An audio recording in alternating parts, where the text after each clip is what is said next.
Сәлем достар, бүгінгі тақырыбымыз сіз білмейтін бала массажының құпиялары және бала массажын үйрену арқылы қалай айына 300 мыңға дейін табыс табуға болады. Бұл өте рас нәрсе, себебі қазір экологияға байланысты ма, балалардың 70-80% гипоксия, гипертонус, дисплазия, рахит сияқты тағы да басқа ақаулармен туылып жатыр. Бұл балаларға тіпті роддомда массажбен ЛФК-ға назначение береді. Сондықтан да сіздің тіпті медициналық біліміңіз болмаса да, осы жаңа мамандықты игеріп, өз балаңызға массаж жасап, сонымен қоса табыс тапсаңыз болады. Сондықтан да сабақты аяғына дейін қарасаңыздар, мен сіздерге өте құнды ақпараттар беретін боламын. Есімім Аягөз, жалпы тәжірибелік дәрігермін және массажистпін.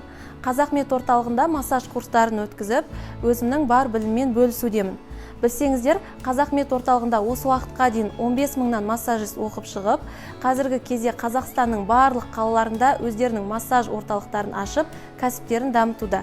Ал енді сіздерге сұрақ қойыншы, жалпы өздеріңіздің балаларыңыз бар ма, немен айналысасыздар? Егер балаларыңыз болса, өзіңіз массаж жасап, баланы жүруге, еңбектеуге, аунауға үйрете аласыз ба? Ал енді бір сәт елестетіңіз. Сіз массажды толық игеріп алып, өз балаңызға өзіңіз массаж жасайсыз. Сонымен қоса, күніне 2-3 сағат қана жұмыс істеп, айына 300 мың, 400 мыңға дейін табыс таба аласыз. Керемет мамандық, иә? Бұл 2 айлық қыз, менің қызым, туылғанда аздап басы қысылыңқырап туылған, соның салдарынан балада гипоксия дамыды. Сәйкесінше гипертонус болды балада, 2 қолын жиырып алып, 2 аяғын жиырып алып, мүлде ашпайтын. Бірақ мен өзімнің массажист болғанының арқасында, өзім балама массаж жасау арқылы, баланың қарап отырсаңыздар, не только емдеп алған жоқпын, баланың физикалық дамуы өзінен алда, яғни 2 айлық емес, 3-4 айлық баланың физикалық дамуымен сәйкес келіп отыр. Ендеше массаж тақырыбына тағы да оралайық. Жалпы сіз өз балаңызға болсын, немесе клиентке массаж жасағанда болсын, ең алдымен жасап жатқан массажыңыз сол балаға қалай әсер етіп жатыр, балаға қандай пайдасы болып жатыр, соны білуіңіз керек. Жалпы массаж орталық жүйке жүйесіне, тірек қимыл жүйесіне, қан айналым жүйесіне, тыныс алу жүйесіне пайдасы бар. Бала туыла салысымен ең алдымен баланың дамитын сезім мүшесі ол терісі. Яғни бала өзінің көзі арқылы, құлағы арқылы ақпарат қабылдай алмайды, ол тек терісімен ғана сезеді. Яғни біздің әрбір сипағанымызды, әрбір уқалағанымызды сезеді. Осы уқалау, сипалау арқылы, массаждау арқылы біз баланың нейрондарына сигнал жібереміз. Осы арқылы біз баланың миының даму жүйесін жақсартамыз. Міне қараңызшы, сонда массаж жасау арқылы ертең күні болашақта баланың ақылды болуы, білімді болуы, және де физикалық түрде белсенді болуы осы кішкентай кезінде жасалған массажға байланысты. Сонымен қоса біз балаға әрбір массаждап уқалаған сайын осы терісіндегі, бұлшық етіндегі капиллярлар кеңейеді. Сәйкесінше зат алмасу, оттек алмасу процесі өте жақсы жүреді. Яғни жүрек қан айналым жүйесін жақсартып жатырмыз. Жүрек қан айналым жүйесі жақсарғаннан кейін баланың тыныс алу жүйесі де жақсаратыны белгілі. Яғни баланың тыныс алуы тереңдей түседі. Соның нәтижесінде балада болашақта ентігу, шаршау сияқты мәселелер болмайды. Ал енді сіздерге массажды көрсетейін, қалай жасалатын. Қазіргі кезде барлық аналардың мәселесі, яғни бала туылған кезде балада іштің кебуі, колики, бала іші ауырып, жиі мазасызданып, жылай бастайды, иә? Ең алдымен сіздерге анатомиясынан бастап көрсетейін. Не үшін іш кебуі болады, оған қалай ем көрсетеміз. Міне қарасаңыздар, жалпы ас қорыту жолдары ауыз қуысынан басталып, өңеш, асқазан, асқазанның астында, яғни 12 ішекке тағамдар барады. Ас қорыту жолдары жалпы ауыз қуысынан басталып, өңешке, одан асқазанға, асқазаннан 12 ішекке, одан ас ішек, мықын ішек, содан соң көріп тұрғандарыңыздай ободок тәрізді дөңгелектен тоқ ішек орналасқан. Яғни жоғарылаған бөлігі, көлденең бөлігі және төмендеген бөлігінен түсіп, тік ішекке өтіп, ас қалдықтар болсын, газ болсын шығып кетеді. Міне біз осы ішке массаж жасау арқылы баланың іш қатуы, ішінде газ жиналуы сияқты мәселелерді шешеміз. Баланың ішіне массаж жасағанда жаңа сіздерге анатомиясын көрсеткен болатынмын, ішкі құрылысының. Одан кейін бұлшық еттері бар балада, жаңа қабырғалары бар, тері асты май қабаты бар, содан соң терілері бар.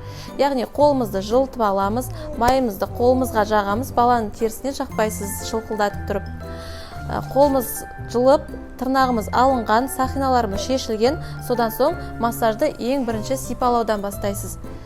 Яғни терісін баланың қыздырып, массажға үйретіп аласыз.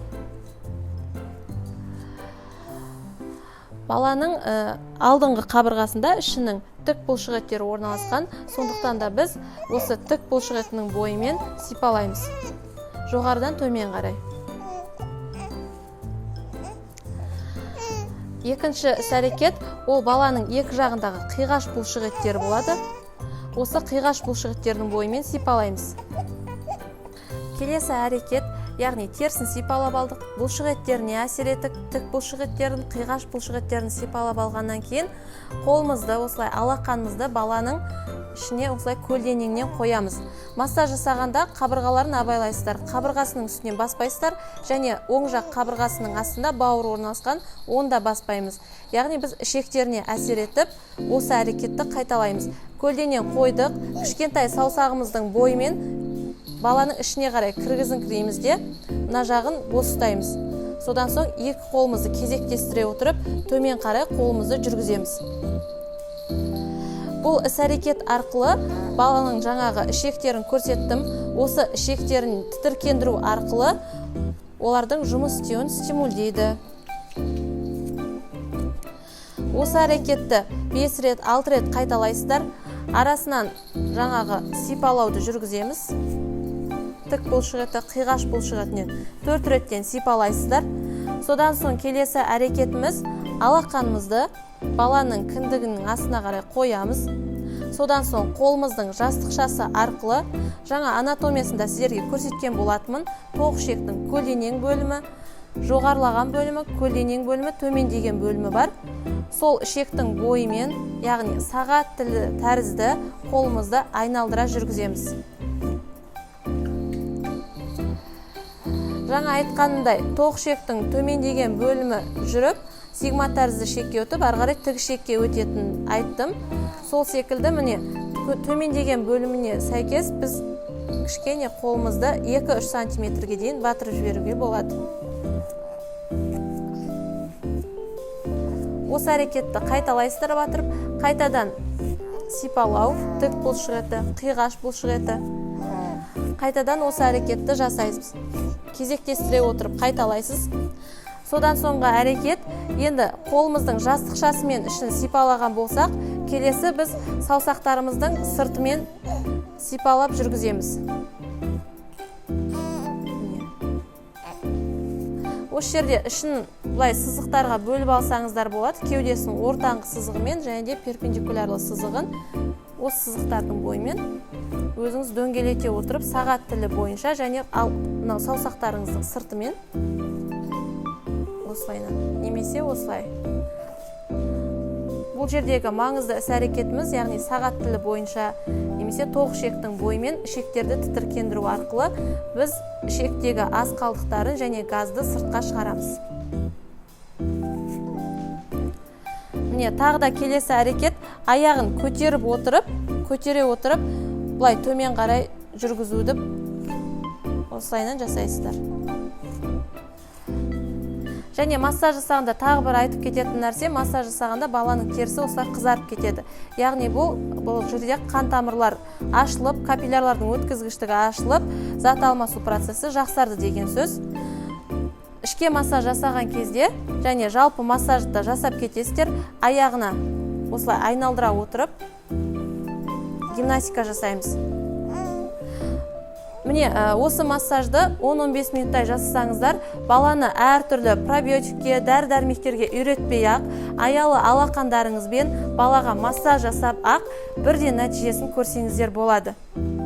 Өздеріңізге де жасап көруге кеңес беремін қазір. Мен сіздерге сабақтың барысында айтқан болатынмын, мен өз балама өзім массаж жасап жүрмін. Яғни баланың дамуы 3-4 айлық дамуға сәйкес келіп жатыр дедім, иә? Бұл 3-4 айлық баланы біз уже аунауға үйретіп бастаймыз. Мен сіздерге көрсетейін енді баланы мысалы қалай аунауға үйретіп жүрмін. Ол үшін екі аяғын ұстаймыз, бір қолымызбен, міне екі саусағымызбен екі аяғын қысып алдым да, немесе мынау сол аяғын, баланың сол аяғын үстіне қарай шығарамын бірінші аяғының, және өзімнің сол қолымен баланың оң қолын жоғары көтеремін де, мынау аяғынан ұстап тұрған қолымды осылай екі жаққа қарай аунатамын. Міне, баланың үстіңгі аяғын жерге қарай тигіземін мен аунатып. Бала өзі мына қолын көтеріп тұрған кезде аунауға талпынады. Міне, қарасаңыздар, өз күшімен міне аунап жатыр. Көрдіңіздер ма? Бала осылай аунайды. Осы әрекетті күніне 2 реттен 2 жаққа қарай жасай берсеңіздер, сіздің де балаңыз 2-3 айлығында уже өз еркімен аунап және басын ұстап, мойнын көтеретін болады. Міне, сіздерге мен массаждың осы ғана түрін көрсетіп отырмын. Әлі баланы отыруға үйрету, еңбектеуге үйрету, жүруге үйрету деген сияқты жаттығулар бар. Балға қалай массаж жасау керектігі. Сонымен қоса біз Қазақмет орталығында дренажды массаж, ЛФК, әртүрлі диагноздар бойынша массаж, яғни балада гипертонус, гипоксия, кривошея, кіндік жарығы сияқты әртүрлі патологиялық кезде жасалатын массажды үйрететін боламыз. Біздің Қазақмет орталығындағы курсты сіз үйде отырып-ақ онлайн түрде оқи алатын боласыз. Енді ойланып отырған шығарсыз, неге маған массаж курсы керек деп? Неге сіз бұл курсты оқу керексіз?